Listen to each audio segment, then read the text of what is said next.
سننے والے بہت سارے افراد ایسے ہوں گے، خواتین و حضرات، جنہوں نے اپنی پوری زندگی میں کبھی ایک بار بھی قرآن کو ترجمہ اور تفسیر سے نہیں پڑھا ہوگا۔ یہ کس قدر عجیب و غریب بات ہے۔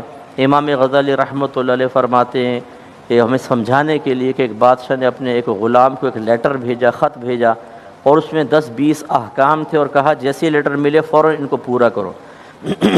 خط مل گیا، اب وہ پڑھتا نہیں ہے، اس کو چومتا ہے، آنکھوں سے لگاتا ہے، اس کی خوشبو سونگھتا ہے، اس پہ عطر وغیرہ ڈالتا ہے، ریشم کے کپڑے میں لپیٹ کے اوپر رکھ دیتا ہے، اور جب بھی بس دل چاہتا ہے اتارتا ہے، چومتا ہے، آنکھوں سے لگاتا ہے، پھر اس کو اوپر رکھ دیتا ہے، یعنی تعظیم بہت کرتا ہے۔ کچھ عرصے بعد بادشاہ اس کو اپنے دربار میں بلاتا ہے اور پوچھتا ہے کہ کیا تم نے وہ احکام پورے کیے تھے؟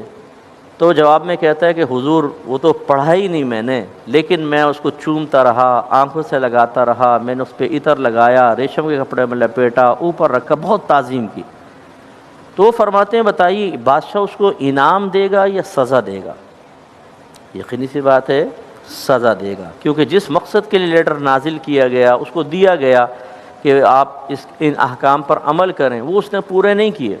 یہی ہمارے ساتھ ہو رہا ہے، جس مقصد کے لیے قرآن نازل کیا گیا وہ مقصود ہم پورا نہیں کرتے تو قرآن کا ایک بہت بڑا حق زائل کر رہے ہیں۔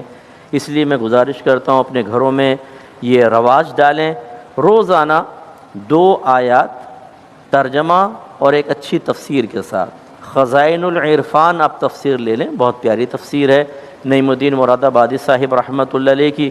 اپنے گھر میں 2 آیت پڑھیں، ترجمہ پڑھا، تفسیر، چاہے تو اپنے گھر والوں کو جمع کر کے تشریح تودی آپ نے نہیں کرنی، بس جو لکھا ہے اس کو پڑھ کے آپ سنائیں، قرآن سمجھنا شروع ہو جائیں گے، اور انشاءاللہ اس طریقے سے ایک وقت آئے گا کہ آپ اس کو آرام سے ختم کر لیں گے۔ آخری بات اس رات کے حوالے سے میں نے 2 باتیں کہی تھی، ایک بیان کر دی اور اب ایک آخر میں عرض کر دیتا ہوں کہ اس رات میں فضیلت کا حصول بہت اچھی چیز ہے۔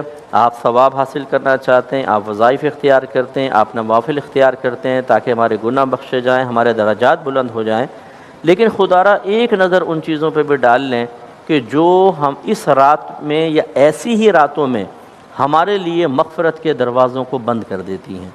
وہ کیا ہے؟ مسلمانوں سے کینہ رکھنا، بغض رکھنا، اپنے ماں باپ کی نافرمانی کرنا، بعض اوقات حقوق العباد کی تلفی اتنی زیادہ گناہ جاریہ بن رہی ہوتی ہے کہ انسان ان راتوں میں بھی مغفرت کے دروازے اپنے لیے کھول نہیں پاتا۔ اس لیے اپنے گناہوں پر بھی نگاہ رکھنی چاہیے۔ ماں باپ کو ہم نے ناراض کیا ہو، شوہر بیوی پہ ظلم کر رہا ہے، بیوی شوہر کے ساتھ بدتمیزیاں کر رہی ہیں، اولاد اپنے ماں باپ کو ناراض کر رہی ہے، ہم نے لوگوں کے پیسہ دبایا ہوا ہے، مال دبایا ہوا ہے، اور ہم ایسی رات میں بیٹھے مسجد میں اذکار کر رہے ہیں، ذکر الہی، نوافل پڑھ رہے ہیں، قضاء عمری ادا کر رہے ہیں، تو یہ سعادت ضرور تھی، لیکن یہ جو وبال ہے یہ ہو سکتا ہے کہ ہمارے لیے مغفرت کے دروازوں کو بند کر دے۔ لہذا کامل توبہ کی ضرورت ہے۔ ابھی انشاءاللہ غالباً ایک اشعار پڑھے جائیں گے، توبہ قبول ہو، ہمارا بچہ پڑھے گا، وہ بہت ہی اچھا بچہ ہے۔ تو یہ کب پڑھنا بہتر ہوگا کہ جب آپ پہلے توبہ کر چکے ہوں گے، کیونکہ اس میں وہ بہت اچھے انداز سے پڑھیں گے اور ہمارے دل میں رقت پیدا ہوتی ہے، ہم اللہ سے گزارش کر رہے ہوتے ہیں اللہ تعالیٰ ہماری توبہ قبول کر لے۔ تو قبول تو تب ہوگی جب ہم پہلے توبہ کریں گے۔ اس لیے یہ رات صلاۃ التوبہ بھی کہیں تو اس کو یہ لیلۃ التوبہ کہیں تو بھیجا نہیں ہوگا کہ اس رات میں ہم اپنے سابقہ گناہوں کو یاد کریں، کتنوں کو مارا ہے، کتنوں کی دل آزاری کی ہے، کتنوں سے بدتمیزیاں کی ہے، کتنوں کے مال دبا کر بیٹھے ہیں۔ ارادہ کریں کہ اللہ تعالیٰ آئندہ میں گناہ نہیں کروں گا، جن کے حقوق مجھ پر ہیں میں فوراً سے پیشتر ان کو ادا کرنے کی کوشش کروں گا۔ اس رات تو میری بخشش و مغفرت فرما دے اور مجھے استقامت عطا فرما کہ قرآن کے تقاضے کے مطابق میں لوگوں کے حق ادا کر کے اپنے آپ کو دنیا میں بالکل صاف ستھرا کر کے اللہ کی بارگاہ میں پہنچوں، کیونکہ عمر فاروق رضی اللہ تعالیٰ عنہ فرمایا کرتے تھے کہ اے لوگو، اس سے پہلے کہ تم اللہ تعالیٰ کی بارگاہ میں پہنچو اپنا حساب و کتاب دنیا میں ہی کر لو۔ اور مولا علی کرم اللہ وجہ الکریم کے اس قول کے ساتھ اپنے بیان کو ختم کرتا ہوں۔